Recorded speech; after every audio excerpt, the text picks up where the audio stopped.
Milwaukee Regionals is right around the corner, and whether you're trying to get that final bit of CP for your Worlds invite, or maybe you're just trying to make your first ever day 2, I got you covered in today's video. Hey, Nick from 9Card TCG, and today we're going to be looking at the decks that I would heavily consider choosing for Milwaukee Regional. Like I said, you're just trying to get that 30-40 CP you need to finish off and close out that invite. Maybe you just want to try to make your first day 2, have a positive record at a major tournament, whatever it is you're trying to do. I have some really solid picks. We're going to talk about the overall meta. We're going to look at some skeleton deck lists for these 3 decks, and then we're going to talk about the matchup data for those decks as well. Before we get into it, if you're a longtime viewer of the channel, or maybe you just have particularly you're like extra observant, you will notice that there is something different about the background behind me. So let me know if you see it in the comments, and if you don't see it or you don't know what I'm talking about, all you have to do is tell me what deck you think is going to win Milwaukee, or if you're not going, what you would have played. It's always interesting to gauge what others have to think. So with all that said, we're going to head over to Trainer Hill. There's timestamps in the video description, link to Trainer Hill as well. So if you want to check all that kind of stuff, you can. If you want a little bit of Milwaukee prep, tomorrow, if you're watching this the day this comes out, tomorrow on June 1st is a webcam war tournament that I host with Steuben, so you can get some extra Milwaukee prep before you leave, play in a tournament, maybe get some prizing, I don't know, but yeah, all links, all that video description. Let's go to Trainer Hill and take a look at the meta.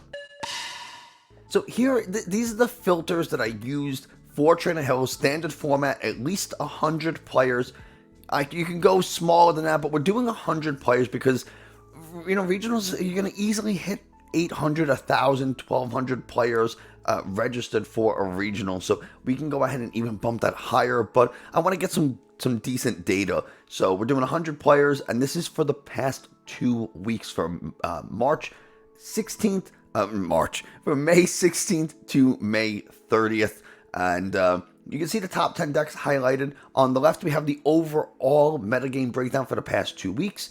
And then on the right, we have the last 7 days. And honestly, there's really not a ton of difference. The only difference in the past week compared to the 2 weeks is that Fusion Mew has taken over as the more popular version of Mew variant. Other than that, there's really not a ton going on. Arceus Duraludon has seen an uptick. It went from 4.6 to 5.8, so yeah, it jumped up a few spots, but in reality, you're talking about a 1% difference in meta share breakdown. It's not a huge amount of extra Arceus Duraludon running around, and the reason why Mew and Duraludon, or Fusion Mew specifically, and Duraludon are seeing more play is because in the past couple weeks, they've done well at major tournaments. Mew has won like 3 major tournaments very, very recently in like quick succession. So not really a surprise that people are starting to play those regional winning lists a little bit more. At Hartford, Arceus Duraludon Umbreon was like the talk of the tournament, so not surprising again to see that kind of pick up as well. But really, the decks that we are going to see a lot of, you're going to see a lot of Lost Zone, you're going to see a lot of Lugia, you might see a little bit of Gardevoir, even though it's on online tournaments, which a lot of this is composed of online tournaments as well. You're seeing quite a bit of it. I would expect Lost Zone, Lugia, Mew, Arceus something, right? Arceus Tina, Arceus Duraludon. Those are like the 4 decks, and if you want to throw in Gardevoir for like top 5, that's exactly what I would expect. Lost Zone, Lugia, Gardevoir, some type of Arceus, and then Mew, and which is exactly what's shown on this top meta share list. So when we start to look at these skeleton lists and eventually the meta share data, keep in mind that even though you might take some losses to some other decks, if you're doing well against Lost Zone, Lugia, Arceus, or Lost Zone, Mew, Lugia, things like that, you're probably in some pretty good shape. But anyway, why don't we we'll skip over the meta share, we kind of got an idea of that, and head over and start looking at these 3 decks that I think are great plays to just try to make day 2 or earn a little bit of CP. This first list is Arceus Duraludon. I think it's really, really good, as annoying as it is to play against Arceus Duraludon, and I think you really need to add the Umbreon. I know you see it in the other common cards, but I think you just have to put it in. One of the things that you can pay attention to is if you look at the core cards, it says 48 cards. That means like most Arceus Duraludon lists are using these 48 cards, and then other lists that you might see frequently are using the other common cards. So I would absolutely include the 2/2 Umbreon. I would include a 1 of Hawlucha. I would throw in the single strike energy. Obviously, if you have the Umbreon, you're going to need the dark energy as well. Adventurer's Discovery is super, super good in this deck, and really it just affords you a lot of different options. I even love Sharon's Care in a deck like this. Volo, you see in the core cards, is a super important part of the strategy, and the reason why we want things like Sharon's and Volo is because we can put down a Lumineon, right? Use that to search for a supporter, play the supporter, and then later on Volo out that Lumineon to deny those 2 prizes, which is really important. Sharon's Care does the same thing for Arceus. It allows us to cycle through our Arceus. It allows us again to take a damaged Arceus off the field and put it into our hand. Maybe we can recover a choice belt like that. Maybe we can recover some energy like that and attach it to something else so it can attack.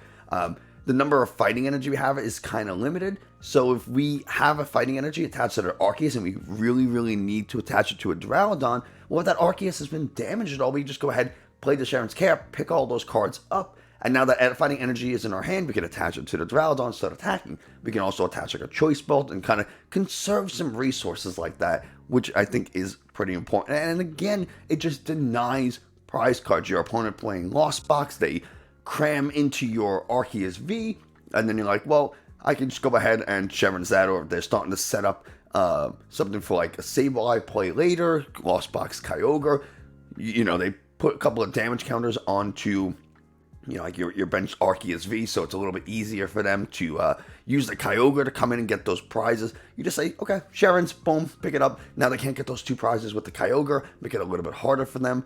It's pretty important. The Duraludon's great into Lugia, and then you have the Umbreon for things like Gardevoir, Mew, things like that.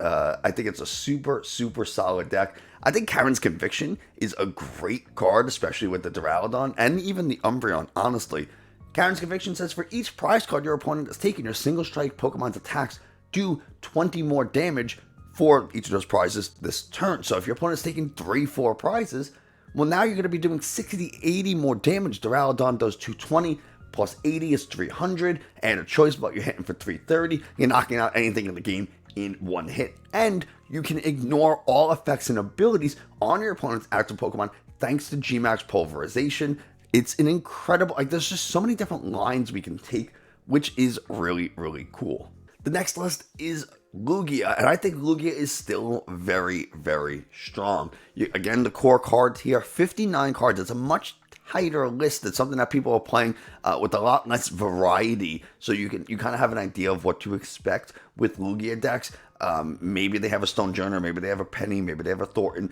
Those are the cards I would include, by the way. If you take this exact 59 cards and you're like, well, I need something else, Penny or Thornton, one or the other, I think is pretty critical. I don't really think you need a Drapion with the double Tyranitar, and the single strike Yveltal should be enough for your Psychic type Pokemon. And then the Tyranitar and the Lugias can handle pretty much everything else. The Urshifu is your answer to Arceus Duraludon. We just talked about how G-Max, the Skyscraper ability prevents damage done to it with against Pokemon that have special energy. So that means all of your Pokemon here, you only use special energy in the Lugia deck. Well, you need an answer to that, and Single Strike Urshifu is the answer. Now, I personally run a 2-2 line of Urshifu because I think it's that important. It's just way too easy for Arceus Duraludon decks to deal with your 1 of Urshifu, especially if they go first. So, for me, I run the 2-2 Urshifu. That's just how I operate. I want to make it a little bit more Lugia Urshifu, and I have the Tyranitars for other things rather than like Lugia Tyranitar with the 1 of Urshifu that if the second it gets KO'd, I just kind of lose. The problem with Lugia, and it's kind of a similar problem with Arceus, they both suffer from the same issue, is that you need a Lugia turn 1. You need an Arceus turn 1. You need some type of Pokemon search with Lugia so you can get those Archeops into the discard. Arceus, you need energy, right? Those are things that you really, really need. And if you can get past that first turn or two with both of those decks, then you're probably going to be in a really good spot. If you set up your Arceus with an energy turn 1, if you set up a Lugia and have ways to get those Arceus in the discard, you're in a great spot. These are very strong decks if you survive that first turn or two. So something to consider. It's a little bit contrasting to some of the other decks like Kyogre, Lost Zone Kyogre decks. These are easier decks to play than, say, like Lost Zone Kyogre, but Lost Zone Kyogre has very good comeback potential. You can take 2, 3, 4 prizes against a Lost Zone Kyogre deck and still lose that very quickly. Whereas if your opponent takes 2 prizes off of a Lugia immediately, and then you'll have another Lugia to put in fight, you're probably going to lose that. So something to consider. The Pumpkaboo is pretty important. A lot of decks are running Path, Arceus, Giratinas, Mew. That's Temple of Sinnoh in some other decks, like Gardevoir can be kind of a problem. So having a Pumpkaboo, I think, is pretty strong. You have your stadiums, 2 Mesagosas, a Collapse. I think if you have space for a second Collapse, is really, really good into Mew, Lost Zone, Gardevoir. I think it's just a really good card. It can also be defensive for you, where if you have a full bench, slap down a Collapse, you can go ahead and get rid of like a Luminion or something that maybe has damage on it and get, again, deny those 2 prizes. Overall, I think Lugia is super, super strong. It's going to, especially in a best of 3, it's going to set up more often than it doesn't, even if it doesn't feel like that with the coin flips of Capturing Aromas. I just think it's a very, very powerful deck. Something that it's my deck of choice. It's a deck, if you see me, I'm probably playing Lugia Urshifu, unless, like for like a big tournament. Locals, I'll play whatever, but for like a regular tournament, it's probably going to be Lugia Urshifu because it's that strong if you can set up. The last deck that we have to talk about is Fusion Strike Mew. I think Fusion Strike Mew it's clearly proven that it can do really well. It's won 3 major tournaments in a row in a very short period of time, so something to, that's not nothing, right? I mean, very few decks have done something like that, and Fusion Strike Mew has done it. Why is it so powerful? It's because Meloetta makes this deck operate. You can use Meloetta's Melodious Echo with 3 Fusion Strike energies in play. Now you're hitting for 210. Well, with Choice Belt, with Power Tablets, now you're easily hitting for 240. You're knocking on every single Pokemon V or basic EX in the game. It's incredible. You need the Power Tablet to knock out the EX. Like a Miraidon EX has 220 health. You can't use Choice Belt against the Miraidon EX. I mean, you could use it, but it won't do the extra 30 damage because it's not a Pokemon V. Anyway, Forest Seal Stone makes this deck super, super strong. Trekking Shoes can make this deck very, very strong. The thing that I would suggest, though, is to kind of build us like and these are Azul GG's words, not mine, to use a hybrid, right? And that's exactly, I don't know what other word you would use, but basically you want to build Fusion Mew with some elements of regular Mew Genesect. What does regular Mew Genesect do? It wants to play Judge, play Path, not in that order, play Path, use Judge to disrupt your opponent, right? You want to play down Path so they can't use their abilities, they can't use Radiant Greninja, can't use Drapion, they can't use Summoning Star, they can't use their own Genesect, whatever. Can't use Starbirth, can't use Luminous Sign. They really try to lock you out of the game and then reduce your hand size down to 4 with Judge. That's kind of the idea. You still kind of need that with Fusion Strike Mew, even though you really want to play Elisa Sparkle to accelerate those Fusion Strike energies, you still kind of have to use Judge a little bit. Do you need the Path as much? I mean, yeah, I would still play 1 or 2 Paths just so that you can put down a Path super early. Let's say you draw the nuts and you're like, oh, I have this, I'm just going to put down Path, really try to lock them. If they bump them, cool, whatever. But I'm going to force them to have that bump. I have a couple of Lost Vacuums in here. I don't even need the Genesects if I don't want to, because I have like the Forest Seal Stone to go ahead and get whatever I need. It's doable, right? You can make it happen. But I would still definitely run a pair of Judges. You could see it. Other common cards, a lot of people are running the 2 copies of Judge, and a lot of decks are running at least 1 Path to the Peak. I would also get the Lost City just to improve your Gardevoir and also Lost Zone deck matchups a little bit more. you don't want them to Clara up that Drapion, right? So you go ahead, throw down the Lost City, knock out the Drapion, and it's gone forever. So something important to keep in mind. But yeah, man, Fusion Strike Mew is just, it can be so dangerous. And one of the cool things is you have a Mew VMAX on the bench, right? You attack it with the Meloetta, because why wouldn't you? Why would you not give up the one prizer if you can? If your opponent plays like Arceus, Duraludon, Umbreon, they use Umbreon's ability to try to boss up your Mew VMAX so they can hit it with Umbreon VMAX, get 3 easy prizes. If you have Fusion Strike Energy attached to that Mew VMAX, it can't be targeted by Pokemon abilities. So that's really cool. That means their opponent can't use Double Gunner to try to soften up your Genesect. That means your opponent can't use Darkness Single with the Umbreon. I don't know how many other abilities there are that are like targeting Pokemon right now, but it's something. Spirit Tomb eventually, Paldea evolved. You're gonna see this a lot more. Things like that. I don't know. This Klefki, I guess, is a thing if you're going against like Miraidon, Klefki, Gardevoir with Klefkis for some reason. The things to keep in mind. You should consider it.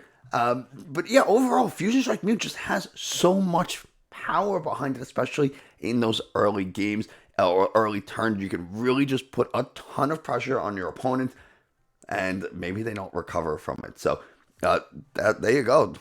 The last thing we're going to talk about is the matchup data for these decks. And again, I'm not going to go over every single deck on this. We're just going to talk about the 3 that we highlighted, the Lugia, Arctura, and Fusion Mew. We're going to go in alphabetical order. That's what this does. If you don't know how to read this, the deck on the left is the deck with the win percentage in the box. So Arceus Duraludon has a pretty bad matchup against something like Arceus Giratina with about a 40% win rate. That's how we're going to read this. Now, we're going to talk about Arceus Duraludon first because it's alphabetical order. And really, we don't do super well against Mew. So if you're like, man, I'm testing the Mew matchup a lot, or I'm playing the Mew matchup a lot, and I just can't seem to win. They keep knocking out my Umbreons, but can't get set up fast enough. Then maybe consider a Drapion. It's a one-of. It's something you can search for pretty easily with Starbirth, Ultra Ball, whatever. You could use Adventurer's Discovery to go ahead and get it. Something to keep in mind. The Drapion is useful. But the decks... So, what we have to consider the meta, right? Lugia, Mew, Lost Zone. Those are the decks that we really want to say, how do I do against those 3? You could throw Gardevoir in there if you want, right? Just to be like top 4 or 5. And we don't do super well against the Mews, and we don't do super well against the Gardevoir. However, we do beat Lost Box, Sablezard, and we beat Lugia. So, if you're like, man, I'm really struggling, again, the Arceus Duraludon list that we're seeing right here with these numbers might not include the Umbreon, right? That's something to consider. These might be Vulpix versions. They might have neither. So try it with the Umbreon, play against Mew, see how it feels. And if you're like, you know what, still really struggling against the Mew matchup, throw a Drapion in there and see how that helps. And if those numbers go up from there, I wouldn't worry about the Arctina. You maybe take a loss to Arctina, maybe you take a loss to Giratina, to Gardevoir. You'll take a loss to the Dragon Lost Zone decks. You're probably not going to see them that much. The things that you will see a lot are the Mews, Lugias, and Lost Zone Turbo versions. Maybe it's the Kyogre, or whether it's just regular like Turbo, Forest Seal Stone type stuff.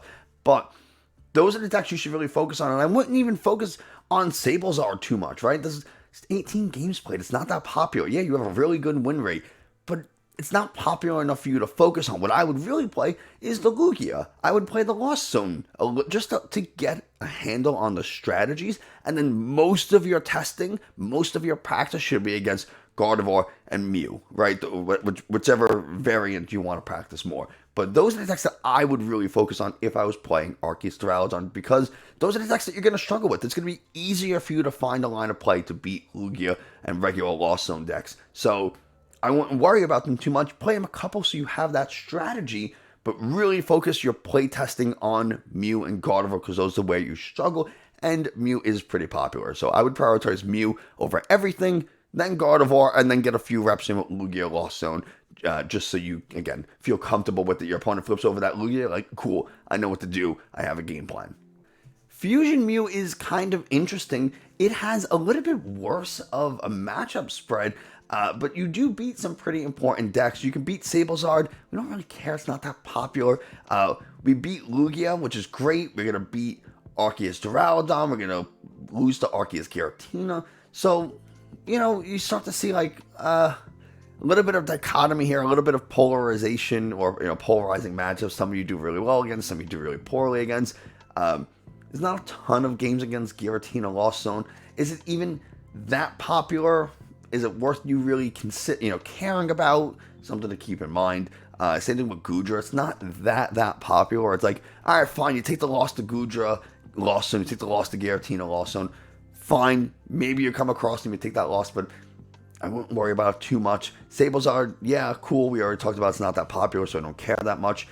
You do struggle against Lost Zone decks, and you do struggle against regular Mew Genesect, again, because of that Judge Path combo.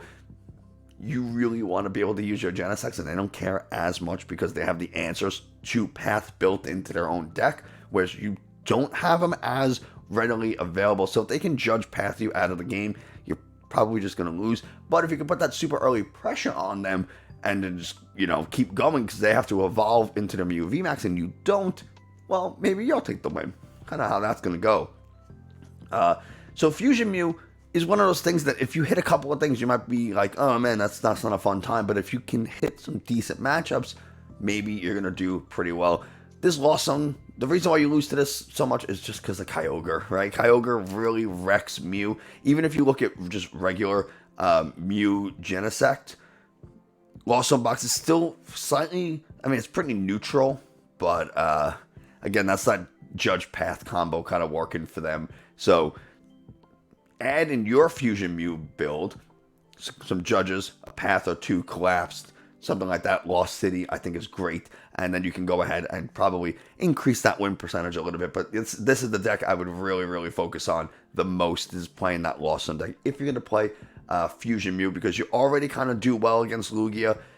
You're doing well against Arceus Duraludon. That's going to be the more popular Arceus version, probably. And those you do pretty well against Gardevoir. So the stuff that you're expected to see, you're going to do pretty well against if you can increase that Lost Zone deck matchup. You're not going to be able to beat everything, right? Nothing beats everything. So you might have to take a loss or two. It's just something that you have to accept. And if you're not comfortable accepting losses to certain decks, if you say, you know what, I really don't want to take a hard Lost Zone deck matchup, well, then maybe Fusion Mew isn't the deck for you. Consider something else. Maybe consider the Arceus Duraludon that does do well against the Lugia and the Lost Zone decks. And you say, you know what, if I lose to Gardevoir, I lose to Mew, fine. But I feel like I'm going to play a lot of Lost. Look, the odds are you're not going to play 9 Lost Zone decks. You're probably going to hit 1, 2, 3, 4 if you're unlucky. If you mean you're unlucky, you might hit a handful of them. So don't sit there and put too much stock into this. It's just a general guide, right? That's all this is. Anyway, the last deck we have to look at is Lugia Archeops, which has some pretty solid matchups. The Arceus Duraludon, I think, is a really tough matchup with a 1-1 Urshifu because they're just going to Lost City your Urshifu when they knock it out, and then you can't Thornton it back, which is why I run a 2-2 line. But otherwise, it should be pretty easy if you can get that Urshifu out and going.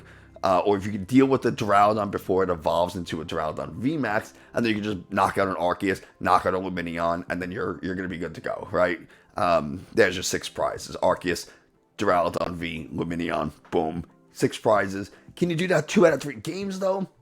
That's where the challenge is, and again, that's why I say a 2-2 Urshifu line might be the way to go. The other deck you don't do really super hot against is Mew Genesect. Again, they're going to Judge Path. It's going to be really hard for you to use Summoning Star with the Path in play. They're constantly judging away your Ultra Balls that you're trying to maybe build up a little bit of a hand so you can Ultra Ball some cards, get an Archeops, and then use that second Ultra Ball to get rid of that first Archeops so you can get them into the discard. It gets really complicated, and sometimes you have to have a decent hand size to make all those discard plays happen, or you don't want to use a Lumineon to get a Burnett so you can discard them to Summoning Star because you don't want to put those 2 prizes in play. Maybe you're going to have some bench Pokemon, and you're like, if I put the Lumineon down, I don't have the space for 2 Archeops, something like that. So it gets a little bit challenging against Mew Genesect, but if you're expecting the Fusion Strike Mew to be a little better, you still don't do that well. You do better. I'll take a 45% over a 39% any day. However, that again, it just comes down to that very early pressure from something like Meloetta. Are they knocking out your one of Lugia?